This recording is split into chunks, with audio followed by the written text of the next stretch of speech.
హెల్దీగా మనం తీసుకున్న ఫుడ్ని బాడీ ప్రాపర్గా అబ్జర్వ్ చేసుకోవడానికి ఈ సౌత్ ఇండియన్ డిష్ అనేది బాగా హెల్ప్ అవుద్ది. మన సౌత్ ఇండియన్ థాలీ పప్పు కూర ఫ్రై ఏదైతే ఉందో అది పెరుగు పచ్చడి ఇవన్నీ తింటూనే మన బాడీని మనం ఫిట్ గా మెయింటైన్ చేసుకోగలం. ప్రపంచంలో ఎంతమంది బాడీని ట్రాన్స్ఫార్మ్ చేసినా సేమ్ ఫుడ్సే తింటారు. థాలీ ఏదైతే ఉందో దానిలో ఫస్ట్ మనం కన్జ్యూమ్ చేసేది పచ్చడితో తింటాం, రోటి పచ్చడి.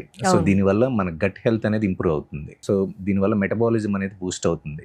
సో దెన్ నెక్స్ట్ స్టార్ట్ చేసేది పప్పు, దాల్ అనేది ఒక ప్రోటీన్ సోర్స్. ఓకే, దెన్ ఇంకేదైనా ఫ్రై. ఓకే, సో ఫ్రై అనేది ఒక స్టార్టర్ అని మనం ఫీల్ అయితే దాంతోపాటు ఇంకా ఆ డైజెషన్ కోసం, okay, so energy levels blood స్ట్రీమ్లో కొంచెం ఫాస్ట్గా వెళ్ళడం కోసం సాంబారు, డైజెషన్ కోసం రసం, దాని తర్వాత probiotics curd with good amount of protein కాబట్టి. సో ఏదైనా ఒక బ్యాడ్ బ్యాక్టీరియా గట్లో ఏదైనా ఉంటే కొంచెం ఫ్లష్ అవుట్ అయిపోవడానికి, గట్ని కొంచెం సెన్సిటైజ్ చేసి హెల్దీగా మనం తీసుకున్న ఫుడ్ని బాడీ ప్రాపర్గా అబ్జర్వ్ చేసుకోవడానికి ఈ సౌత్ ఇండియన్ డిష్ అనేది బాగా హెల్ప్ అవుద్ది.